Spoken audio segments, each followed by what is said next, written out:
Bab 371 Kamu tidak layak menjadi dokter.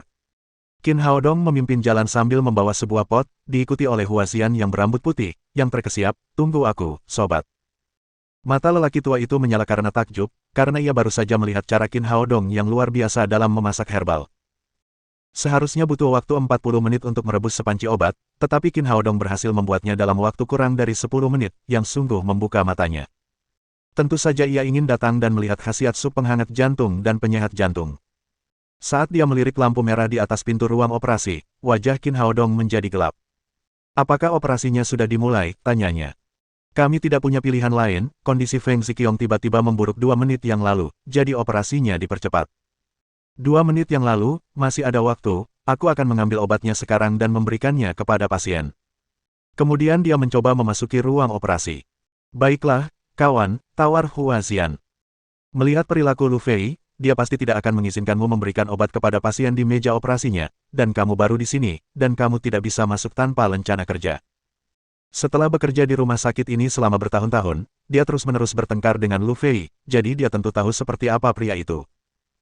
Jika dia mencoba memberi pasien sup penghangat nadi dan penyehat jantung sebelum operasi, itu tidak akan menjadi masalah, tetapi Lu Fei tidak akan pernah mengizinkan Qin Haodong memberikan obat tradisional Tiongkok kepada yang terluka di meja operasinya. Qin Haodong memikirkannya. Karena dia datang ke rumah sakit dengan menyamar, sebaiknya dia tidak menonjolkan diri. Jadi dia menyerahkan pot obat itu kepada Huaxian. "Senior Hua, terima kasih atas bantuanmu."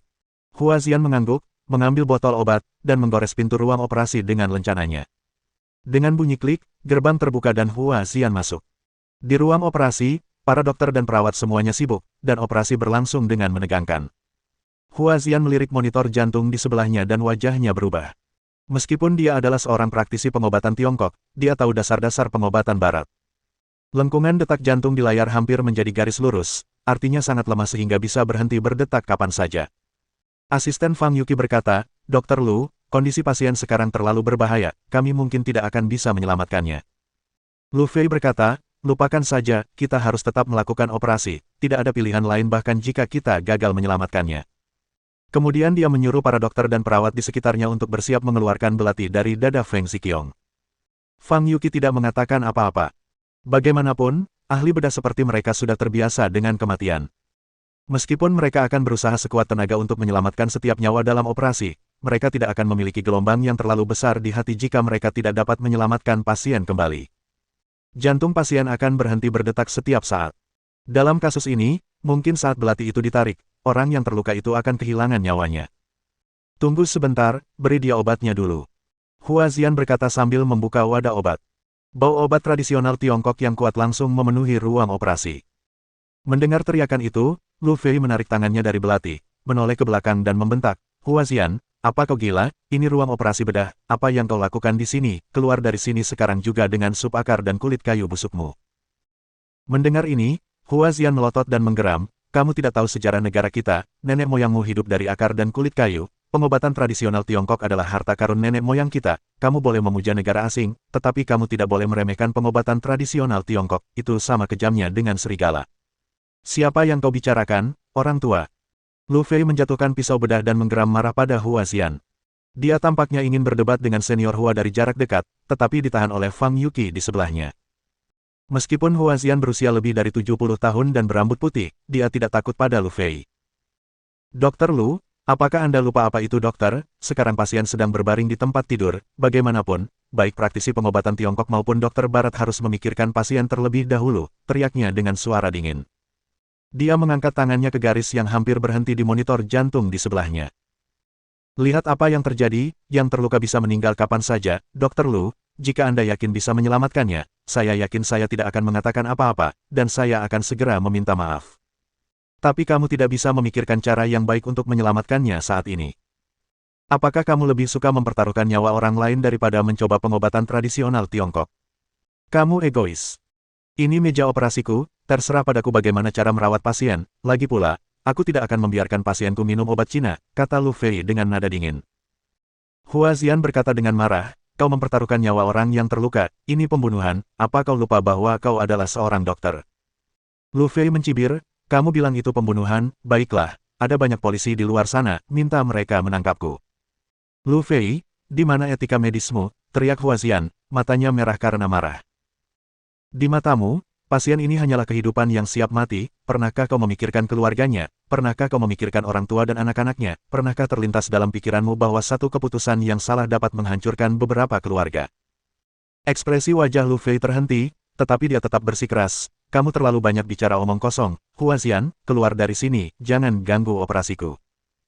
Tidak, aku tidak bisa membiarkan kehidupan seperti itu berlalu begitu saja, aku akan memberinya obatnya sendiri. Huaxian berkata sambil melangkah ke meja operasi sambil membawa pot obat. Hentikan, Huaxian.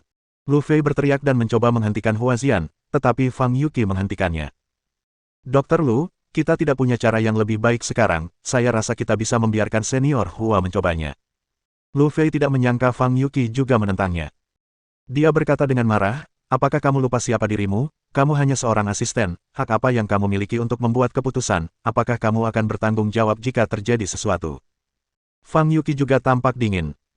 Dia membalas, saya asisten, tetapi saya lebih seperti dokter, saya tidak bisa melihat pasien meninggal, apapun yang terjadi pada pasien ini hari ini, saya akan menerimanya. Baiklah, Huaxian, Fang Yuqi, karena kalian hebat, kalian akan dioperasi hari ini, aku sudah selesai. Lalu Lu Fei dengan marah melepas topeng dan sarung tangannya dan membantingnya ke samping meja. Fang Yuqi menatapnya dan berkata dengan dingin, Lu Fei, kamu benar-benar tidak cocok menjadi dokter. Huaxian tidak punya waktu untuk Lu Fei. Dia membuka wadah obat dan menyendokkan sup ke mulut Feng Ziqiong. Lu Fei menatap Fang Yuqi dan membentak, sepertinya kamu tidak puas menjadi asisten, jangan berpikir kamu bisa menggantikanku dengan melakukan ini. Aku katakan padamu, setelah operasi ini selesai hari ini, kamu bahkan tidak akan menjadi dokter. Saya tidak peduli tentang itu, yang saya tahu adalah bahwa saya masih seorang dokter dan saya bertanggung jawab atas pasien saya, jawab Fang Yuqi dengan enteng. Beralih ke yang lain di ruang operasi, dia berkata, saya harap semua orang mau bekerja sama dengan saya dalam operasi ini, apapun yang terjadi, saya berjanji akan melakukannya sendiri, saya tidak butuh tanggung jawab dari kalian, yang harus kita lakukan sekarang adalah menyelamatkan pasien ini. Dr. Fang, kami semua mendengarkan Anda. Yang lainnya berkata serempak. Baiklah, baiklah, kalian semua akan memberontak. Setelah kehilangan kendali atas ruang operasi, Lu Fei menjadi sangat malu. Dia menunjuk Fang Yuqi dan Huaxian dan mengancam, tunggu dan lihat. Sekarang aku akan melaporkan apa yang telah kalian lakukan kepada direktur. Dengan itu, dia keluar dari ruang operasi. Di luar ruang operasi, sekelompok polisi menunggu dengan cemas. Feng Ziying menunggu saudaranya, Nalan Wuxia dan yang lainnya mengkhawatirkan rekan-rekan mereka. Ketika Lu Fei keluar dari ruang operasi, mereka segera berkumpul di sekitarnya. Feng Ziying bertanya, Dr. Lu, bagaimana keadaan saudaraku? Apakah ramuan obat tradisional Tiongkok itu manjur? Apakah kamu meminta Huaxian untuk datang ke sini? Lu Fei bertanya dengan wajah cemberut. Feng Ziying berhenti sejenak lalu bertanya, ada apa, Dr. Lu, bukankah kita sudah sepakat untuk memberikan obat tradisional Tiongkok kepada saudaraku dalam waktu 1 jam? Lu Fei ingin membentaknya, tetapi dia tidak berani karena ada begitu banyak polisi. Akhirnya dengan wajah seperti guntur, dia berkata, karena kamu percaya pada pengobatan tradisional Tiongkok, biarkan pengobatan tradisional Tiongkok menyelamatkan saudaramu. Mulai sekarang, apapun yang terjadi di ruang operasi tidak ada hubungannya denganku. Kemudian dia pergi tanpa menoleh ke belakang, mengabaikan teriakan Feng Ziying. Kapten Nalan, Dr. Tang, apa maksud Dr. Lu? Jangan pedulikan dia, aku yakin Ziqiong akan baik-baik saja, jawab Nalan Wuxia. Qin Haodong menepuk bahunya untuk menghiburnya, jangan khawatir, kakakmu akan baik-baik saja selama dia minum ramuan itu. Feng Ziying mengangguk. Sekarang satu-satunya hal yang bisa dia lakukan adalah berdoa dan menunggu. Sementara itu, di kantor direktur, Lu Fei berkata dengan marah, Direktur, saya punya keluhan terhadap Huaxian dan Fang Yuqi. Mereka sudah keterlaluan. Mereka tidak menganggap serius peraturan rumah sakit. Direktur Zhang Lijun, yang duduk di belakang mejanya, meletakkan cangkir tehnya, menatap Lu Fei yang gelisah, dan berkata, Dr. Lu, jangan khawatir, duduklah dan bicaralah. Lu Fei adalah kepala dokter bedah di rumah sakit mereka, yang memiliki keterampilan operasi yang tinggi. Oleh karena itu, Zhang Lijun sangat mengaguminya.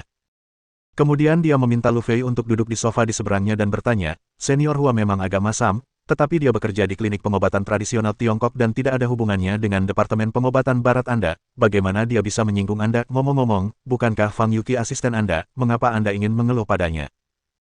Lu Fei menjawab dengan gembira, Direktur, Anda tidak tahu, saya baru saja menjalani operasi yang sangat penting. tetapi Huaxian menganggap remeh senioritasnya dan menekan saya terlalu jauh. Dia bahkan membawa obat tradisional Tiongkoknya ke meja operasi saya untuk diberikan kepada pasien yang akan saya operasi. Bagaimana hal seperti itu bisa terjadi? Zhang Lijun sedikit mengernyit. Huaxian pernah menjadi bawahan ayahnya dan telah menyelamatkan nyawa ayahnya, jadi dia sangat toleran terhadap Huaxian. Itulah sebabnya dia tetap menjalankan klinik pengobatan tradisional Tiongkok, tetapi lelaki tua itu bertindak terlalu jauh.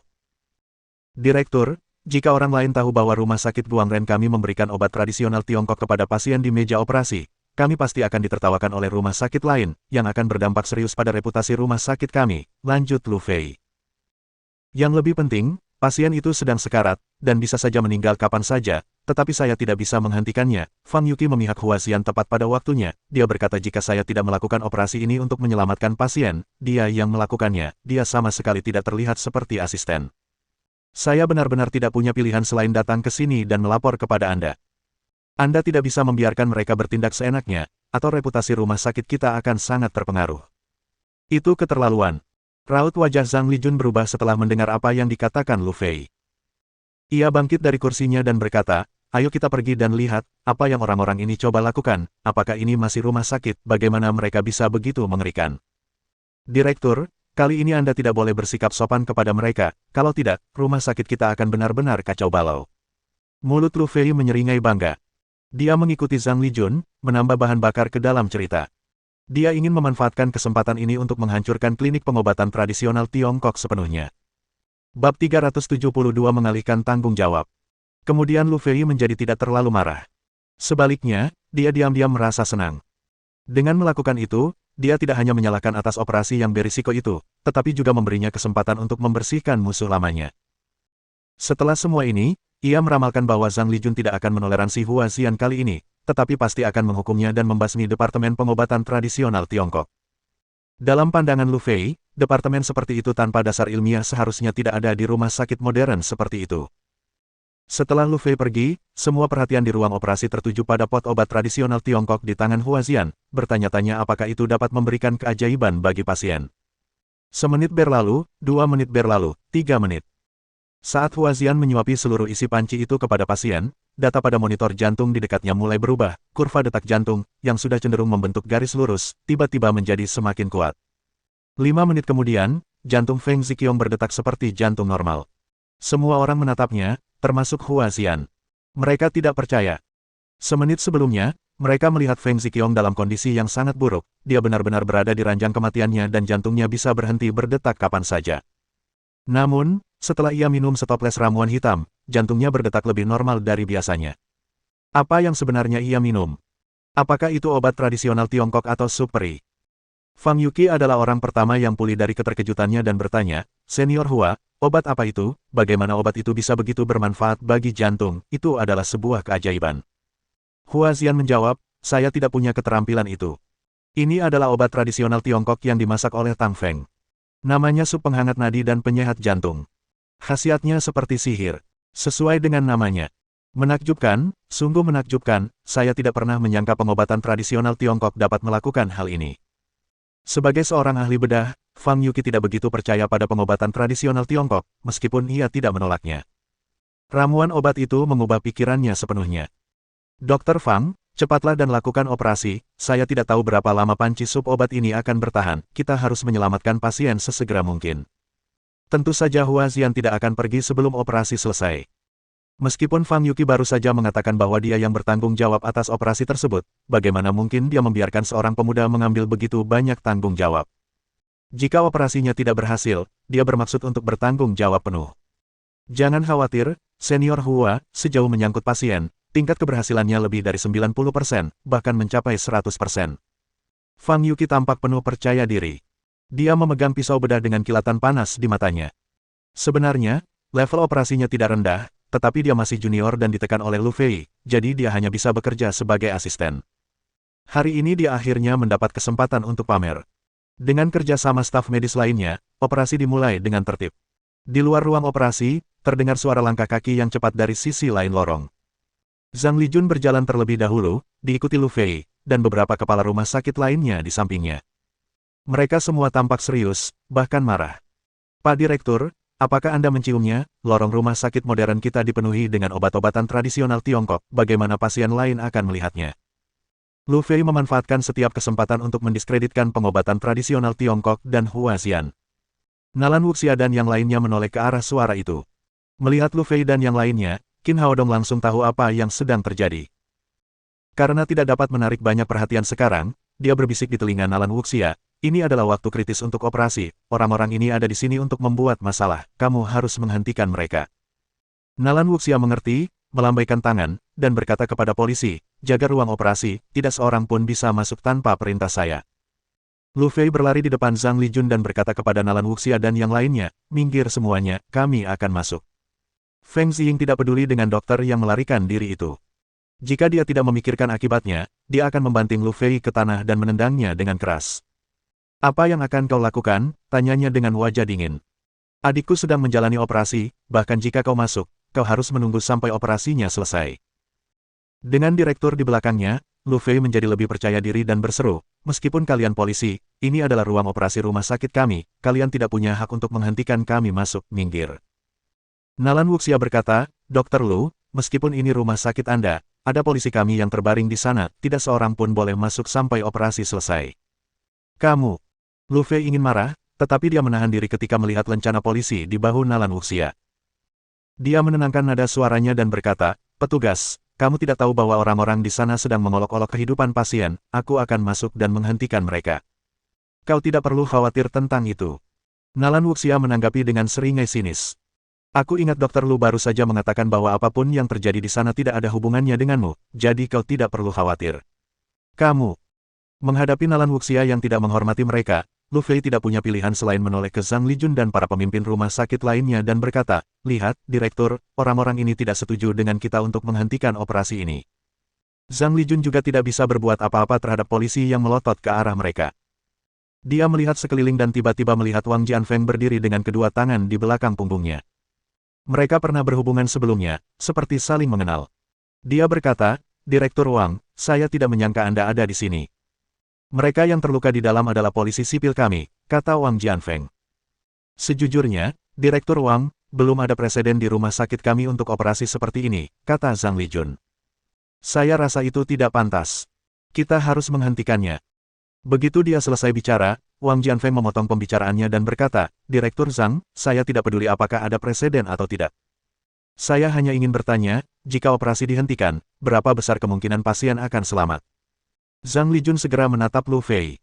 Lu Fei, bagaimanapun juga, adalah dokter yang bertugas, dan dialah yang paling mengenal orang yang terluka. Kecil kemungkinannya untuk bertahan hidup. Lu Fei buru-buru menjelaskan, "Tapi itu tidak ada hubungannya dengan penghentian operasi. Jantung pasien hampir berhenti berdetak sebelum aku keluar, dia mungkin tidak akan bertahan lama." Baru saja dia selesai bicara, sebuah sosok berlari mendekat dan meninju wajahnya dengan keras. Feng Ziyinglah yang memukul Lu Fei. Dia mencengkeram kerah baju Lu Fei dan mengumpat, "Bajingan, saudaraku ada di sana dalam keadaan sekarat, dan kau keluar sebagai dokter yang bertugas, jika terjadi sesuatu pada saudaraku, aku tidak akan pernah memaafkanmu." Kemudian dia memukul muka Lu Fei dengan pukulan demi pukulan, membuatnya lebam-lebam. "Tolong, Direktur, tolong aku." Sambil menutupi wajahnya, Lu Fei meminta bantuan Zhang Lijun. Nalan Wuxia melambaikan tangan pada polisi lainnya. Seketika beberapa pria datang dan menarik Feng Ziying kembali. Meskipun dia juga membenci Lu Fei yang tidak bertanggung jawab, tidak pantas bagi Feng Ziying yang seorang polisi untuk bersikap impulsif. Feng Ziying ditarik mundur, tetapi dia masih menatap Lu Fei dengan mata marah. Lu Fei tidak berani melakukan kontak mata dengannya. Beralih ke Zhang Lijun, dia berkata, "Direktur, bukan berarti saya tidak menyelamatkan pasien, tetapi mereka tidak melakukan apa yang saya minta." Zhang Lijun mengerutkan kening dan berkata, "Lu Fei, apapun alasannya, sebagai dokter yang bertugas, bagaimana mungkin kamu bisa pergi saat operasi sedang berlangsung?" Kemudian dia menegur Lu Fei, tetapi hanya formalitas. Sasarannya hari ini adalah Huaxian dan Fang Yuqi. Beralih ke Wang Jianfeng, Zhang Lijun berkata, "Direktur Wang, meskipun yang terluka adalah petugas Anda tidak boleh ikut campur dalam perawatan di rumah sakit kami. Dalam kasus ini, Anda harus menanggung sendiri konsekuensinya." Nalan Wuxia telah memberitahu Wang Jianfeng bahwa Tang Feng adalah Qin Haodong. Dia sangat mempercayai keterampilan medis Qin Haodong, jadi dia tidak ragu untuk berkata, "Direktur Zhang, jangan khawatir. Apapun yang terjadi, saya akan menerimanya." Saya hanya punya satu syarat, kamu tidak boleh mengganggu perawatan di sana sekarang. Karena Wang Jianfeng berkata demikian, tentu saja Zhang Lijun tidak dapat melanjutkan bicaranya. Ia harus menunggu di luar ruang operasi. Lu Fei menyeka wajahnya yang bengkak, mencondongkan tubuhnya ke arah Zhang Lijun, dan berbisik, ini bukan salahku, Direktur, mereka memaksaku keluar dari ruang operasi. Zhang Lijun tidak berkata apa-apa, tetapi mengangguk sedikit, yang menenangkan hati Lu Fei. Menit demi menit berlalu, dan segera kerumunan itu telah menunggu selama 1 jam. Tepat saat semua orang mulai gelisah, lampu merah di atas ruang operasi tiba-tiba padam. Jantung semua orang berdebar kencang, yang berarti operasi telah selesai. Semua orang ingin tahu hasilnya. Karena operasinya selesai begitu cepat, yang terluka pasti sudah meninggal di meja operasi. Aku salahkan kamu karena tidak mendengarkanku, sekarang kamu bodoh. Lu Fei bergumam pada dirinya sendiri, sedikit merasa bangga. Namun karena wajahnya bengkak, ekspresinya tampak sangat aneh. Ia benar berpikir demikian. Biasanya, operasi sebesar itu akan memakan waktu setidaknya 2 jam, tetapi operasi ini hanya memakan waktu 1 jam. Jika dihitung dari perspektif konvensional, hasilnya tidak akan memuaskan. Di mata semua orang, ruang operasi perlahan terbuka, sesosok tubuh bergegas keluar. Setelah jeda sebentar, dia langsung menuju Qin Haodong. Orang itu tidak lain adalah Hua Xian. Dia meraih tangan Qin Haodong dan berkata dengan penuh semangat, Dr. Tang, dari mana kamu mendapatkan formula itu?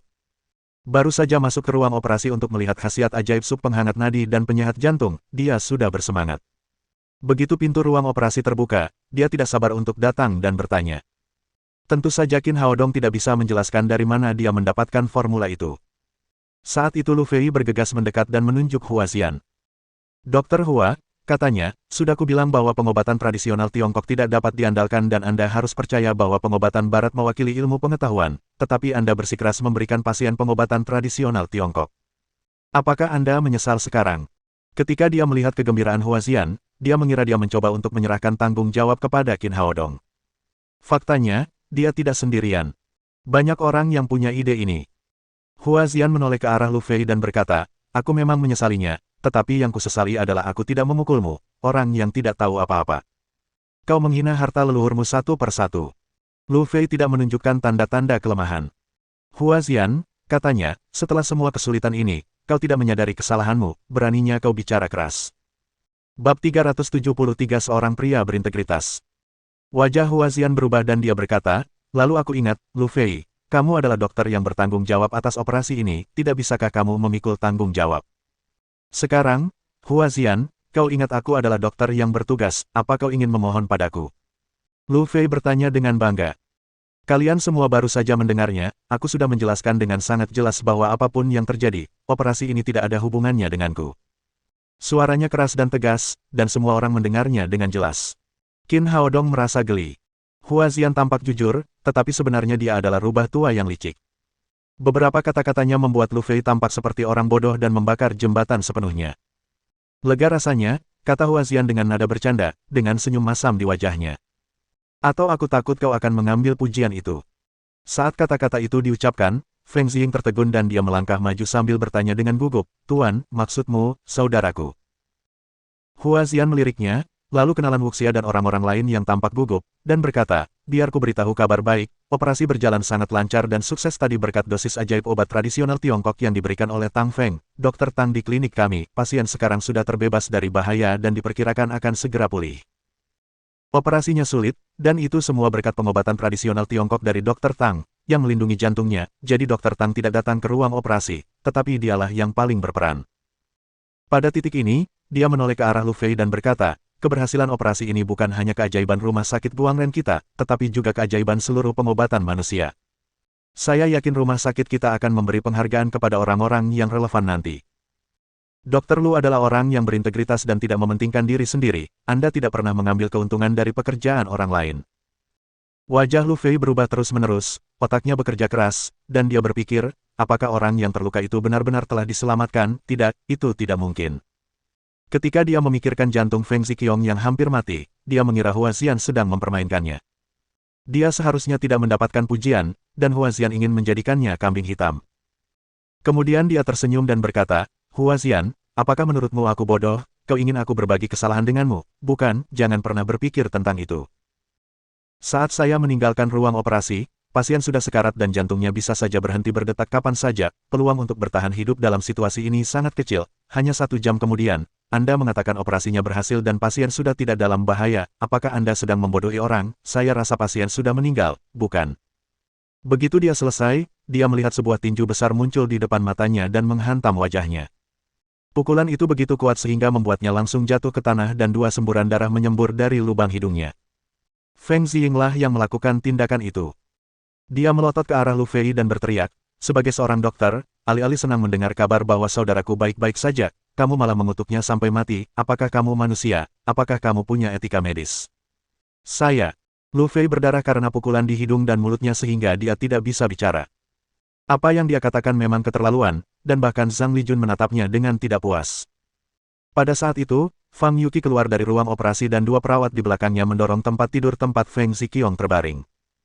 Melihat Zhang Lijun juga muncul di depan ruang operasi, Fang Yuqi sedikit terkejut dan memanggil, "Direktur." Kemudian dia langsung menyadari apa yang telah terjadi. Lu Fei mengancam akan melaporkan mereka kepada direktur, dan ternyata dia melakukannya, dan membawa direktur ke ruang operasi. "Dr. Fang, apa yang terjadi di sini?" Ada nada kesal dalam suara Zhang Lijun. Dia juga tidak percaya dengan apa yang baru saja dikatakan Huaxian. Menurutnya, pengobatan tradisional Tiongkok dapat mengobati beberapa penyakit ringan seperti pilek dan demam, tetapi tidak mungkin banyak membantu dalam pembedahan. Fang Yuqi berkata, "Direktur, saya berselisih pendapat dengan Dr. Lu selama operasi. Sebagai asisten, saya yang menyelesaikan operasi, dan itu adalah kesalahan saya. Tidak peduli bagaimana Anda menanganinya, saya tidak punya pendapat."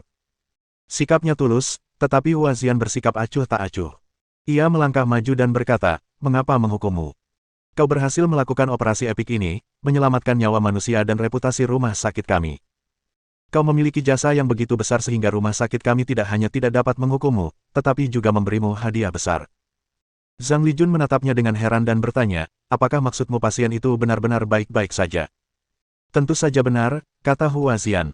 "Aku tidak akan berbohong." Zhang Lijun, masih tidak yakin, menoleh ke Fang Yuqi.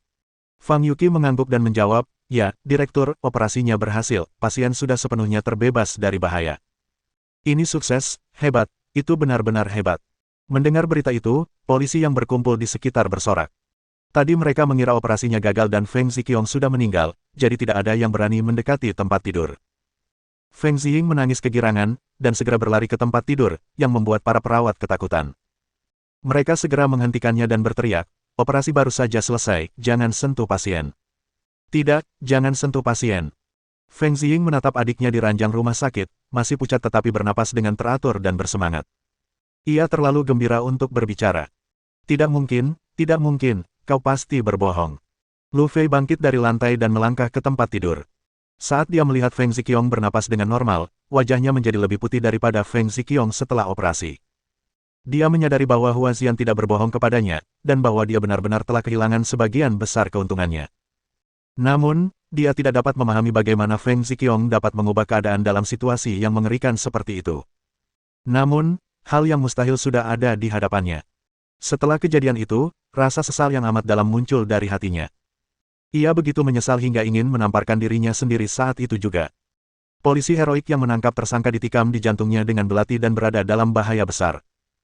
Jika dia diselamatkan dalam situasi berbahaya seperti itu pasti akan menjadi mukjizat medis yang hebat dan menjadi pusat perhatian seluruh masyarakat.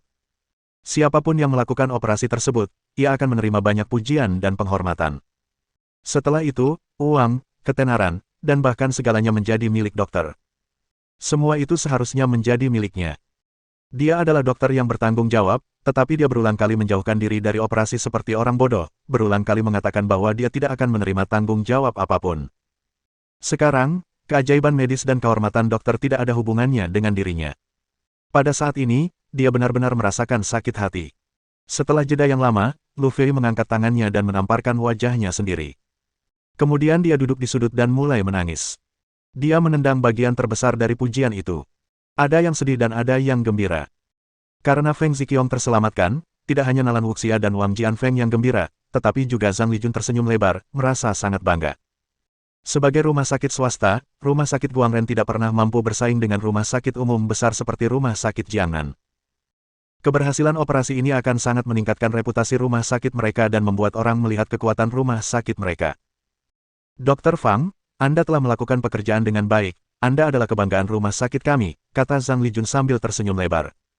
Mulai hari ini, Anda resmi menjadi dokter kepala, dan Lu Fei akan menjadi asisten Anda. Lu Fei, yang baru saja merasa lebih baik setelah lama menangis lebih sedih lagi. Adakah yang bisa membuatnya lebih sedih? Dia pergi mengadu kepada direktur dan akhirnya membawanya ke tempat kejadian. Alih-alih menjatuhkan Fang Yuqi dan Hua Xian, dia malah kehilangan jabatannya sebagai dokter kepala. Namun sebelum dia selesai menangis, dia mendengar Fang Yuqi berkata, "Terima kasih, direktur, tetapi saya tidak menginginkannya sebagai asisten saya. Saya tidak percaya pada dokter yang tidak menghargai pasien dan membiarkan pasien berada di meja operasi." Kotoran. Lu Fei merasa putus asa. Dia adalah direktur bedah, dokter kepala di puncak 1 jam yang lalu, dan tiba-tiba dia direndahkan sampai-sampai mantan asistennya menolak untuk menjadikannya asistennya. Apa yang bisa lebih buruk? Zhang Lijun menoleh ke arah Hua Xian dan berkata, "Senior Hua, Anda telah melakukan pekerjaan yang hebat kali ini. Saya memiliki banyak kesalahpahaman tentang pengobatan tradisional Tiongkok sebelumnya, dan memperlakukan Departemen Pengobatan Tradisional Tiongkok dengan buruk. Mulai sekarang, rumah sakit kami akan meningkatkan investasi di Departemen Pengobatan Tradisional Tiongkok, memperluas pengembangan pengobatan tradisional Tiongkok di rumah sakit kami, dan berjuang untuk jalan inovatif pengobatan tradisional Tiongkok dan Barat yang terintegrasi." Hua Xian tampak sangat bahagia, karena impiannya adalah mengembangkan jurusan pengobatan tradisional Tiongkok. Hari itu akhirnya tiba. Ia berkata, "Direktur, ini semua berkat Dr. Tang, saya tidak berani mengambil pujian, tanpa resepnya, operasi ini tidak akan berhasil." Kemudian dia mencari Qin Haodong tetapi tidak menemukannya. Qin Haodong datang ke rumah sakit dengan menyamar. Dia tidak menginginkan publisitas atau penghargaan apapun, jadi dia pergi. Dr. Tang sepertinya sudah pergi, direktur. Hua Xian tidak dapat menahan diri untuk tidak mendesah, dia memiliki keterampilan yang sangat bagus di usia yang masih muda, bagian terbaiknya adalah dia tidak bangga dengan penghargaan tersebut. Direktur, Dr. Tang jelas merupakan bakat rumah sakit kita, Anda harus mempertahankannya. Saya tidak punya banyak waktu untuk hidup, di masa depan, perkembangan pengobatan tradisional Tiongkok di rumah sakit kami bergantung pada pemuda seperti dia. Pada titik ini, dia sudah berpikir untuk menjadikan Qin Haodong sebagai ahli waris. Siapakah Dr. Tang? Kenapa aku tidak menyadari bakat ini sebelumnya? Zhang Lijun bertanya dengan heran. Hua Xian menjawab, Dr. Tang adalah Tang Feng, hari ini adalah hari pertamanya bekerja. Ia diperkenalkan oleh putra Anda kemarin, ia mengatakan bahwa Tang Feng adalah temannya, ia melakukan pekerjaan dengan baik, menemukan bakat yang langka untuk rumah sakit kita. Mengetahui bahwa putranya telah menemukan Dr. Tang yang luar biasa, Zhang Lijun tersenyum lega dan berkata, "Saya akan berbicara dengan Dr. Tang dalam beberapa hari ke depan." Sekarang setelah segala sesuatunya beres di sini, dia membawa orang-orangnya kembali ke kantornya. Sekarang setelah Feng Ziqiong terbebas dari bahaya, Wang Jianfeng dan Nalan Wuxia membawa polisi keluar dari rumah sakit, hanya menyisakan Feng Ziying. Tanpa petunjuk tentang pembunuhan berantai itu, mereka masih harus bekerja keras. Hua Xian bergegas kembali ke klinik pengobatan tradisional Tiongkok dan mendapati Qin Haodong sedang bersantai di kursi sambil menyeruput teh. "Mengapa Anda kembali? Tahukah Anda betapa langkanya kesempatan hari ini? Jika Anda bisa mendapatkan penghargaan dari direktur, Anda akan memiliki karir yang sukses di rumah sakit kami, klinik pengobatan tradisional Tiongkok kami." Saat Hua Xian terus berbicara, Qin Haodong, yang tampaknya sudah siap, mengambil selembar kertas A4 dari meja dan menyerahkannya kepadanya. "Senior Hua, ini adalah resep sup penghangat nadi dan penyehat jantung, apakah Anda tertarik?" Ya, aku mau." Hua Xian menatap resep Qin Haodong tanpa berkedip, tampak seolah-olah seorang narapidana yang telah mendekam di penjara selama 10 tahun tiba-tiba melihat seorang wanita cantik telanjang. Bab 374 Pemberian Resep. Setelah menyaksikan sendiri khasiat sup penghangat nadi dan penyehat jantung, lelaki tua yang telah menekuni pengobatan tradisional Tiongkok sepanjang hidupnya itu sangat penasaran dengan resepnya. Namun, resep ajaib itu biasanya dirahasiakan, jadi dia terlalu malu untuk bertanya kepada Qin Haodong tentang hal itu. Yang mengejutkannya, Qin Haodong berinisiatif untuk meletakkan resep di depannya. Untuk sesaat dia tidak dapat mempercayai apa yang dilihatnya atau memikirkan hal lain. "Ini untukmu." Qin Haodong melambaikan tangan dan menyerahkan resep kepada Hua Xian. "Apa kamu serius? Apa kamu bercanda?" Tangan Hua Xian mulai gemetar saat memegang resep itu. Dia sangat menyadari nilai resep itu. Di mata sebagian orang, resep itu tak ternilai harganya. "Tentu saja saya serius. Resep digunakan untuk mengobati orang. Saya memberikannya kepada Anda agar Anda dapat memanfaatkannya sebaik-baiknya." "Hebat, itu sungguh hebat." Hua Xian memegang resep itu di tangannya, gembira tak terkira. "Senior Hua, saya memberikan resepnya kepadamu, tetapi jangan berikan kepada orang lain," kata Qin Haodong. Saya tidak bermaksud merahasiakannya, tetapi ini adalah resep yang sangat khusus yang harus dibuat oleh seseorang yang mengetahui rahasia pengobatan tradisional Tiongkok. Misalnya, obat yang direbus oleh perawat hari ini tidak hanya tidak menyembuhkan, tetapi juga membahayakan. Selain itu, perlu dicatat, sup penghangat nadi dan penyehat jantung harus direbus saat pasien membutuhkannya. Jika sup menjadi dingin, sup tidak akan berfungsi, itu berarti sup hanya efektif kurang dari 1 jam.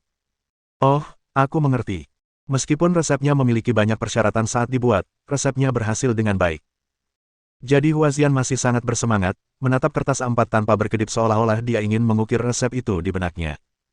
Tepat saat itu, ponsel Qin Haodong berdering. Itu dari Nalan Wuxia. Dia tahu bahwa Nalan Wuxia akan memberitahunya tentang kasus hari ini. Mengabaikan Huaxian yang hampir gila, dia menjawab telepon dan minggir. Saat telepon tersambung, Nalan Wuxia berkata, "Terima kasih, Feng Ziqiong pasti sudah meninggal hari ini jika bukan karenamu. Saya seorang dokter, jadi tidak usah khawatir." Kemudian Qin Haodong bertanya, "Apa yang terjadi hari ini? Bagaimana dia bisa terluka parah? Mengapa Anda mengirimnya ke rumah sakit Guangren, bukan ke rumah sakit Jiangnan yang kondisi medisnya lebih baik?" Nalan Wuxia menjawab, "Begini masalahnya, berdasarkan rencana yang telah kami buat, semua polisi di kantor kami mulai mencari tersangka, dan fokusnya adalah mencari pendeta Tao, dukun, penyihir, dan orang-orang seperti mereka." Menurut cerita masyarakat, beberapa waktu lalu seorang pendeta Tao tua tiba-tiba pergi ke sebuah komunitas tidak jauh dari rumah sakit Guangren. Pendeta Tao tua itu menyewa sebuah rumah, tetapi perilakunya sangat aneh dan dia jarang keluar pada hari kerja. Setelah mendapat berita itu, Feng Ziqiong merasa bahwa pendeta Tao tua itu sangat mencurigakan, jadi dia pergi untuk menyelidiki dengan polisi lain. Tanpa diduga, dia diserang oleh pendeta Tao tua itu begitu dia membuka pintu. Pendeta Tao tua itu sangat baik sehingga dia menusukkan pisau ke dada Feng Ziqiong dan melarikan diri. Feng Ziqiong terluka parah dan lokasi kejadian kejahatannya paling dekat dengan rumah sakit Guangren. Keadaannya mendesak dan dia dikirim ke sana. Begitu ya. Qin Haodong mengerutkan kening, otaknya bekerja keras. Ketika serangkaian pembunuhan terjadi, seorang pendeta Tao tua seperti itu tiba-tiba muncul. Kecurigaannya tidak kecil. Seperti apa pendeta Tao tua itu? Apakah dia punya ciri-ciri khusus? Karena kecepatannya, orang-orang kami tidak melihatnya dengan jelas, mereka hanya tahu bahwa dia terlihat sangat tua, dia seharusnya berusia 60 atau 70 tahun dan mengenakan jubah panjang. Qin Haodong berkata, "Sepertinya dia juga seorang pejuang, beritahu anak buahmu bahwa jika mereka menemukannya lagi, jangan bertindak gegabah, ayo kita pergi dan lihat." "Baiklah, aku sudah memberi perintah." Nalan Wuxia berkata, "Sekarang kecurigaan Taois tua itu sangat kuat, tetapi tidak jelas apakah dia pembunuhnya, mungkin pembunuhnya adalah orang lain, bagaimana keadaanmu, apakah ada yang mencurigakan?" Qin Haodong menjawab, "Saya memeriksa catatan di arsip rumah sakit Guangren pagi ini. Lebih dari selusin dokter telah mengunjungi arsip tersebut bulan lalu, dan tidak ada cara untuk mempersempitnya. Kita sudah melewati setengah hari, dan kita harus bergegas, atau seseorang mungkin akan terbunuh lagi," kata Nalan Wuxia. "Ngomong-ngomong, hari ini para ahli dari provinsi melakukan otopsi lagi pada mayat itu. Mereka telah sampai pada kesimpulan baru, dari bekas luka di tubuh, pembunuhnya pasti kidal." "Pembunuhnya kidal." Qin Haodong teringat sesuatu dan berkata, "Itu petunjuk yang berharga, dengan itu, aku bisa mempersempitnya dengan cepat, siapapun yang kidal memiliki kecurigaan paling besar." Nalan Wuxia berkata, "Kamu harus berhati-hati, jika terjadi sesuatu, hubungi kami. Jangan khawatir tentang keselamatanku."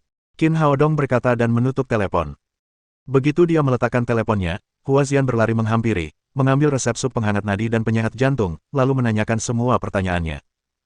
Qin Haodong sangat menghormati lelaki tua yang mencintai pengobatan tradisional Tiongkok itu, jadi dia menjawab pertanyaan Huaxian tanpa ragu.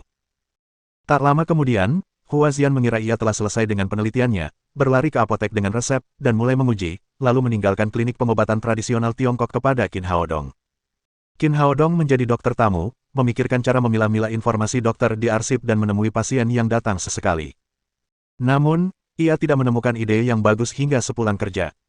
Jika ia pergi dari satu ruangan ke ruangan lain untuk melihat apakah para dokter itu kidal, orang lain akan mencurigainya. Metode ini bahkan dapat menakuti si pembunuh, jadi itu tidak mungkin dilakukan. Sudah waktunya pulang, dan rumah sakit telah berhenti mendaftarkan pasien, sementara Huaxian masih berada di apotek, tidak menunjukkan tanda-tanda akan keluar. Qin Haodong tidak ingin mengganggunya. Dia hanya berganti pakaian dan pergi. Namun, seorang wanita datang dari luar. Wanita itu berusia 30-an, dengan fitur wajah yang halus, dan dia mengenakan celana jeans ketat dan kaos oblong, yang memperlihatkan lekuk tubuhnya yang sempurna. Wanita itu masuk, menatap Qin Haodong sekilas, lalu tersenyum dan berkata, Dokter Tang, saya ingin mentraktir Anda makan malam-malam ini, bolehkah? Kamu mau mentraktirku makan malam? Qin Haodong menatap wanita itu lagi, merasa samar-samar familiar, tetapi dia tidak ingat pernah melihatnya. Dia bertanya, apakah kita saling kenal?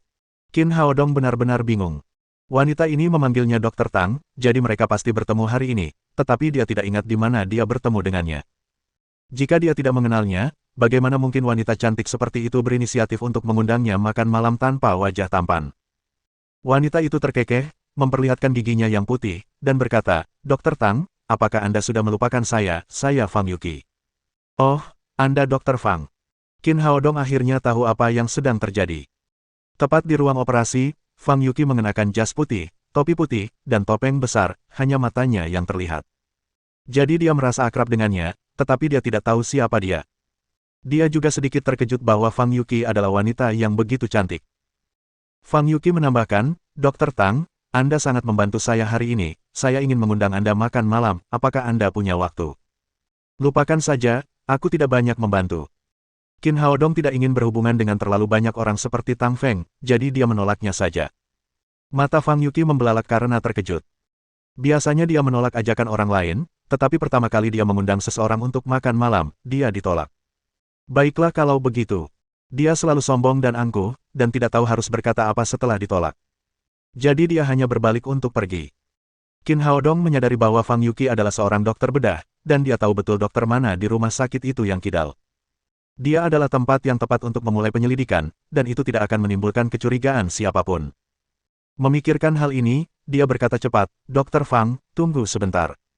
Fang Yuqi menoleh dan menatapnya dengan heran. Dia tidak mengerti apa yang dilakukan pemuda ini setelah menolaknya. Qin Haodong berkata, Dokter Fang, Anda salah paham, sebenarnya, saya ingin mengatakan, pertama kali kita bertemu, saya, seorang pria, malu membiarkan wanita cantik seperti Anda mentraktir, saya ingin mengundang Anda makan malam. Nona cantik, apa yang ingin Anda makan? Wajah Fang Yuqi langsung melembut. Meskipun Dokter Tang terlihat sedikit lebih biasa, dia memiliki keterampilan medis yang baik dan merupakan orang yang baik. Kamu telah membantuku, aku yang harus mentraktir. Hari ini suasana hatinya sedang sangat baik karena dia tiba-tiba menjadi dokter yang bertanggung jawab.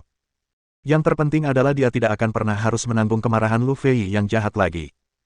Lu Fei takut dia akan terlihat mencolok, jadi dia menahannya dengan kuat dan tidak memberinya kesempatan untuk menunjukkan dirinya. Dia tidak pernah menyangka dalam mimpinya bahwa mimpinya akan menjadi kenyataan hari ini. Penghargaan terbesar untuk semua ini adalah Tang Feng. Baiklah, jika kau bersikeras, maka aku tidak keberatan. Fang Yuqi merasa sedikit tidak nyaman dengan dua perubahan sikap Qin Haodong berturut-turut. Kemudian dia tertawa dan menganggap Dokter Tang adalah orang yang lucu. Kemudian mereka meninggalkan rumah sakit. Di gerbang, Fang Yuqi bertanya, Dokter Tang, apakah Anda menyetir ke sini? Qin Haodong tertawa dan menjawab, tidak, bagaimana saya, seorang praktisi pengobatan Tiongkok, mampu membeli mobil. Dokter Tang, Anda sangat lucu, siapa bilang seorang praktisi pengobatan Tiongkok pasti kehabisan uang, resep yang Anda gunakan hari ini mungkin bernilai 1 juta mobil. Fang Yuqi tersenyum, menunjuk ke sebuah Volvo berwarna sampahnya di sampingnya dan berkata, kalau begitu, ambil saja mobil saya. Qin Haodong masuk ke dalam mobil dan duduk di kursi penumpang. Kemudian Fang Yuqi bertanya, kita mau makan di mana? Saya tidak tahu, saya baru saja tiba di Jiangnan, jadi saya tidak begitu mengenal makanannya. Dia memerankan Tang Feng dengan patuh. Kalau begitu, ayo kita makan makanan laut di Jiangnan enak. Qin Haodong berkata, terserah kamu. Fang Yuqi tersenyum, mengangguk, dan menyalakan mobil. Setengah jam kemudian, mereka tiba di depan sebuah bangunan makanan laut yang besar. Bangunan makanan laut ini memiliki nama yang sangat istimewa. Prajurit Udang dan Jenderal Kepiting. Di depan pintu, terdapat dua patung udang dan kepiting yang cantik, menyambut para tamu. Saat itu sedang musim panas, dan hidangan laut serta bir menjadi favorit, jadi restoran itu penuh dengan orang. Saat mereka masuk, tidak ada ruang pribadi. Mereka harus mencari meja di aula dan duduk. Apa yang ingin Anda makan, Tuan, Nyonya? Seorang pelayan bertanya dengan sopan. Fang Yuqi berkata, Dokter Tang, apa yang ingin Anda makan? Qin Haodong berkata, saya belum pernah ke restoran makanan laut sebesar ini.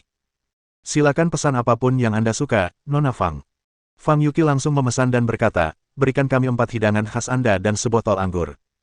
Baiklah, Nona, saya akan segera mengaturnya untuk Anda. Pelayan itu langsung mencatat menu dengan bersemangat. Pelanggan seperti dia yang tidak menanyakan harga pasti orang kaya, dan dia bisa mendapat banyak uang suap. Bab 375 Makan dan Lari. Fang Yuqi berkata kepada Qin Haodong, Dokter Tang, bolehkah, bir tidak cocok dengan makanan laut. Sebagai dokter, kita harus lebih memperhatikan tubuh kita minum anggur merah saja. Qin Haodong menjawab dengan anggukan. Saat mereka sedang memesan, sesosok muncul di pintu masuk restoran. Sosok itu adalah Lu Fei yang baru saja kehilangan jabatannya sebagai dokter kepala. Kejadian hari ini membuatnya tertekan. Manajer umum restoran makanan laut ini adalah teman sekelas lamanya, jadi dia ingin datang untuk minum, tetapi dia tidak menyangka akan melihat Qin Haodong dan Fang Yuqi begitu dia masuk. Bajingan! Ketika melihat mereka, Lu Fei menggertakkan giginya. Menurutnya, kedua orang itu telah menggantikan posisinya sebagai dokter kepala dan datang ke sini untuk merayakan. Mendengar perintah Fang Yuqi, Lu Fei mencibir. Dia sedang berpikir bagaimana cara membalas dendam terhadap kedua pria itu, dan sekaranglah kesempatannya. Ketika pelayan itu kembali, Lu Fei memanggilnya. Karena Lu Fei adalah tamu tetap, pelayan itu, yang tahu bahwa dia adalah teman sekelas manajer umum, melangkah maju dan berkata dengan sopan, Halo, Dr. Lu. Lu Fei bertanya, apa yang dipesan tamu di meja itu tadi? Pelayan itu menjawab, wanita itu tidak memesan apapun yang biasa, dia meminta saya untuk menyiapkan 4 hidangan spesial dan sebotol anggur merah untuk mereka. Oh, lakukan saja apa yang aku perintahkan. Ketika Lu Fei mengatakan ini, pelayan itu tampak terkejut dan berkata, Dr. Lu, sudah menjadi kebiasaan kami untuk menunjukkan hidangan kepada tamu setelah kami menatanya, kami tidak akan memesan sebelum pelanggan setuju, hidangan yang Anda sebutkan terlalu mahal, saya rasa tamu tidak akan setuju. Jangan tunjukkan pada mereka, kamu tinggal pesan saja. Pelayan itu berkata cepat, tidak, Dr. Lu, saya tidak punya hak. Jika tamu tidak membayar setelah makan, bahkan jika saya menjual diri, saya tidak mampu membelinya. Saat itu, seorang pria parubaya berjas datang. Ketika dia melihat Lu Fei, dia menepuk bahunya dan berkata, Dokter, mengapa Anda tidak naik ke atas, apa yang Anda lakukan di sini? Itu Song Wu, manajer umum restoran itu. Lu Fei memegang lengan Song Wu dan berbisik, lihat mereka berdua, mereka punya masalah denganku, kau akan membantuku membalas dendam sekarang. Ia lalu mengisahkan secara singkat bahwa dirinya telah diturunkan jabatannya siang tadi, namun dalam ceritanya, Fang Yuqi telah menjadi penggoda sang direktur, dan ia telah menjadi korban. Song Wu selalu memiliki selera yang sama dengan Lu Fei dan memintanya untuk melakukan sesuatu untuknya. Pada titik ini, dia menepuk dadanya dan berkata, Bung, apa yang harus kulakukan? Kamu hanya perlu. Lu Fei menceritakan lagi apa yang baru saja dia ceritakan kepada pelayan. Ketika Song Wu mendengar ini, dia tampak malu dan berkata, Bung, apakah ini tidak apa-apa, semua yang kamu bicarakan ini jumlahnya mencapai 300.000 atau 400.000 yuan, bagaimana jika mereka tidak mampu membayarnya setelah makan, saya hanya manajer umum restoran, bukan bos, bagaimana saya akan memberi makan keluarga saya jika saya kehilangan pekerjaan. Jangan khawatir, wanita itu baru saja menjadi dokter kepala, aku akan ikut denganmu saat dia membayar tagihan, dia pasti tidak akan membesar-besarkan masalah ini, atau besok seluruh orang rumah sakit akan tahu bahwa dia datang untuk makan dan berlari saat dia menjadi dokter kepala, dan keluarganya kaya, jadi dia bukan orang miskin, dia akan membayar tagihan. Akankah ini berhasil? Song Wu masih sedikit gelisah. Apa masalahnya? Mereka akan membuang banyak uang, ini akan mengembalikan uangku dan membantumu mendapatkan komisi yang besar, sungguh hal yang luar biasa. Kemudian Lu Fei mengeluarkan kartu emas dari sakunya. Aku punya 500.000 yuan di kartuku, dan jika mereka tidak membayar, aku akan membayar, oke. Wajah Song Wu berseri-seri dan dia berkata, Bung, kalau begitu, tidak apa-apa, aku akan mengaturnya sekarang. Lu Fei menoleh dan menatap Qin Haodong dan Fang Yuqi sambil mencibir. Beraninya kau menentangku, aku akan membiarkanmu menghabiskan banyak uang dulu. Di atas meja, Qin Haodong dan Fang Yuqi tengah asyik mengobrol. Qin Haodong yang datang dengan tujuan tertentu bertanya, Dr. Fang, Anda lulus dari mana? Sudah berapa tahun Anda bekerja di rumah sakit Guangren? Fang Yuqi menjawab, saya seorang dokter dari negara M sudah 3 tahun sejak saya tiba di rumah sakit Guangren musim panas ini. Seorang dokter yang kembali dari negara M seharusnya sangat dibutuhkan di Huaxia, mengapa Anda pergi ke rumah sakit Guangren, tidakkah Anda mempertimbangkan rumah sakit umum besar seperti rumah sakit Jiangnan? Ketika saya kembali, saya mendapat undangan dari rumah sakit umum, tetapi saya pikir hubungan di rumah sakit umum terlalu rumit. Ada banyak faktor lain selain keterampilan medis, jadi saya memilih rumah sakit Guangren. Pada titik ini, Fang Yuqi tersenyum kecut. Kemudian saya mengetahui bahwa senioritas yang menjadi prioritas utama dan hubungan interpersonal adalah kondisi nasional Huaxia. Kondisi ini berlaku di rumah sakit umum dan swasta, jadi saya telah menjadi asisten Lu Fei selama 3 tahun. Qin Haodong mengangguk dan berkata, bukankah seharusnya gaji rumah sakit swasta sedikit lebih tinggi daripada rumah sakit umum? Fang Yuqi menjawab, gaji saya 300.000 per tahun, yang cukup banyak dibandingkan dengan orang kebanyakan, tetapi gaji staf medis juga besar, teman-teman sekelas saya adalah ibu dari 2 anak, sedangkan saya belum menikah. Qin Haodong tertawa. Masalahnya ada padamu, kamu sangat superior, kamu memiliki gelar dan kecantikan yang tinggi, sehingga orang biasa tidak memiliki keberanian untuk mengejarmu, misalnya, aku hanya berani mengagumi wanita sepertimu. Saat keduanya mengobrol, pelayan membawakan hidangan satu persatu. Kemudian dia mengambil sebotol anggur dengan huruf-huruf Inggris di bagian luar dan berkata, Nona, Tuan, apakah Anda ingin membuka anggur merah? Fang Yuqi terkesan dengan apa yang baru saja dikatakan Qin Haodong, dan berkata dengan ringan, buka. Pelayan membuka botol anggur dengan keras. Qin Haodong menatapnya dengan heran dan bertanya, ada apa denganmu? Kenapa tanganmu gemetar? Pelayan itu berkata dengan gugup, tidak apa-apa, mungkin AC-nya terlalu dingin di sini. Setelah itu, dia menuangkan anggur merah ke gelas mereka dan bergegas pergi. Meskipun pelayan itu bertingkah aneh, Qin Haodong mengabaikannya dan terus mengobrol dengan Fang Yuqi karena dia memikirkan pembunuhan berantai itu. Dia mengangkat gelasnya dan berkata, selamat atas promosimu menjadi dokter kepala. Fang Yuqi juga mengangkat gelasnya, mengetukkan gelas Qin Haodong pelan, dan berkata, terima kasih. Qin Haodong tiba-tiba menyadari bahwa Fang Yuqi memegang cangkir dengan tangan kirinya, menandakan bahwa dia kidal. Sambil meletakkan gelasnya, Qin Haodong berkata, Dr. Fang, Anda kidal, saya pernah mendengar bahwa orang kidal memiliki keuntungan dalam banyak bidang, seperti tenis meja dan bulu tangkis, karena mereka membuat lawan sulit untuk dilawan, apakah ada keuntungan bagi dokter? Fang Yuqi menyesap anggurnya sebelum menjawab, tidak ada keuntungan atau kerugian, tangan kiri sama dengan tangan kanan, yang penting adalah tingkat pembedahannya. Kemudian Qin Haodong mulai mendekati inti permasalahan. Apakah ada banyak dokter seperti Anda yang melakukan operasi dengan tangan kiri di rumah sakit kami? Fang Yuqi tidak terlalu memikirkannya. Dia hanya berpikir Qin Haodong adalah orang yang suka bicara santai dan berkata, tidak terlalu banyak, saya menggunakan tangan kiri, begitu juga Lu Fei, dan Dr. Zhang yang sudah mendekati masa pensiun, karena dia sudah tua sekarang, dia hanya melakukan sedikit operasi.